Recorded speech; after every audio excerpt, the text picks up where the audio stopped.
Berjumpa kembali kita di hari ini, saudara-saudara, dengan satu harapan bahwa keadaan kita sehat dan kuat di dalam Tuhan. Sebelum kita beraktivitas, marilah kita merenungkan firman Tuhan. Mari berdoa.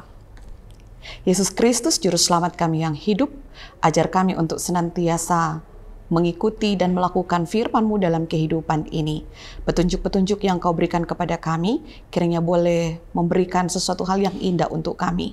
Dan kiranya ketika kami pun diizinkan oleh-Mu untuk dapat melakukan firman-Mu ini, kami mau melakukannya secara baik dan benar di hadapan Engkau. Tolonglah kami semua Tuhan, berfirmanlah hanya di dalam nama Tuhan Yesus Kristus, Juru Selamat kami yang hidup. Amin.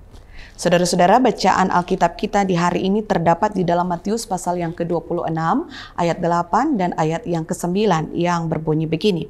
Melihat hal itu, murid-murid marah dan berkata, "Untuk apa pemborosan ini? Sebab minyak itu dapat dijual dengan mahal dan uangnya dapat diberikan kepada orang-orang miskin."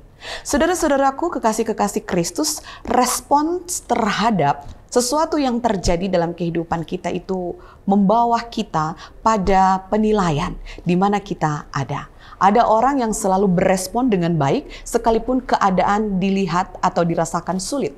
Tetapi ada juga orang-orang yang sekalipun keadaannya baik tetapi berespon dengan tidak benar. Demikian juga apa yang dilakukan oleh para murid. 12 murid Yesus yang senantiasa melayani Dia, yang senantiasa ada bersama-sama dengan Dia dalam penginjilannya, mereka berespon dengan tidak benar.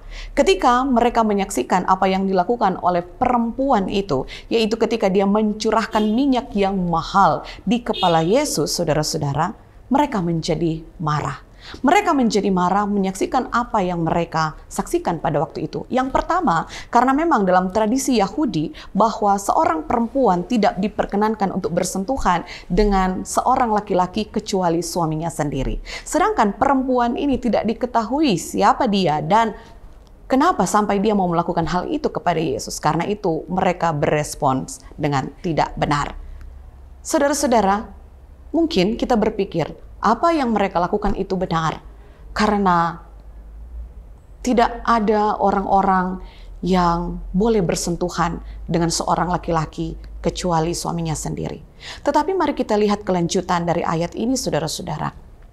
Mereka berespon dan juga memberikan pertanyaan sekaligus juga penjelasan. Kenapa perempuan ini melakukan hal ini? Karena apa yang dilakukan oleh perempuan ini dikatakan bahwa minyak itu dapat dijual dengan mahal, saudara-saudara. Karena memang minyak itu sangat mahal. Dan katanya, selanjutan dari ayat ini, saudara-saudara, uang itu dapat diberikan kepada orang-orang miskin. Untuk apa pemborosan ini, saudara-saudara? Mari kita lihat.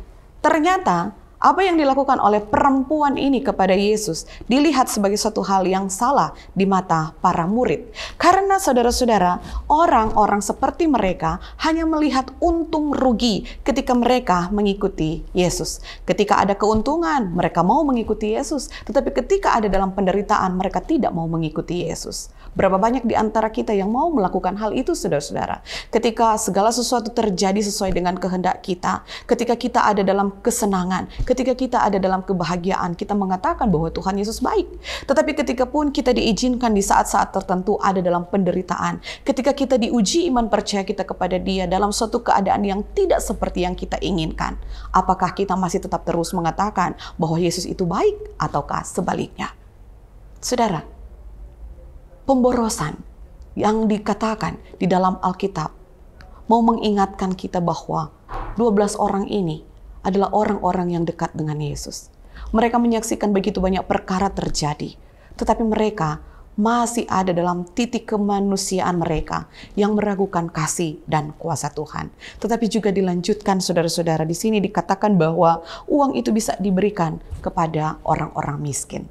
Kelihatannya motivasinya benar, tetapi ujung-ujungnya ternyata tidak benar. Saudara-saudara, kalimat ini di dalam kitab Yohanes disampaikan oleh Yudas Iskariot. Di dalam kelompok murid itu, Yudas Iskariot adalah sebagai seorang pemegang keuangan. Orientasinya hanya pada uang. Karena itu wajarlah dia mengatakan hal yang demikian. Tetapi apakah wajar juga kepada kita sebagai orang-orang yang mengaku percaya kepada Yesus Kristus. Mari kita berbenah diri, saudara-saudara, di minggu-minggu yang penuh dengan penghayatan ini. Kita ditantang, apakah kita benar-benar ada hidup di dalam Kristus ataukah tidak.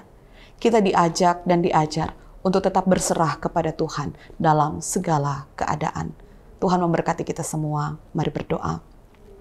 Terima kasih Bapa untuk pengajaran-Mu di pagi hari ini. Dengan apa yang disampaikan ini, kiranya Engkau membukakan hati dan pikiran kami untuk tidak mempertanyakan apa yang Tuhan lakukan dalam kehidupan kami.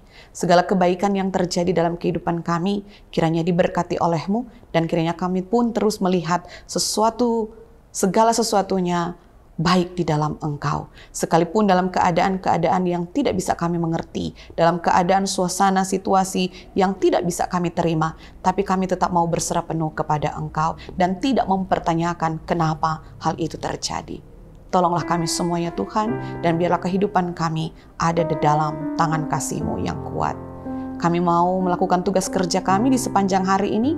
Tangan kasih Tuhan kiranya memberkati kami selalu. Dalam nama Yesus Kristus kami berdoa. Amin. Di jalanku ku diiring oleh Yesus Tuhanku. Apakah yang kurang lagi jika Dia panduku? Diberi damai surgawi, asal imanku teguh, suka duka dipakainya untuk kebaikanku, suka duka dipakainya untuk kebaikanku. Di jalanku ku diiring oleh Yesus Tuhanku. Apakah yang kurang lagi jika Dia panduku?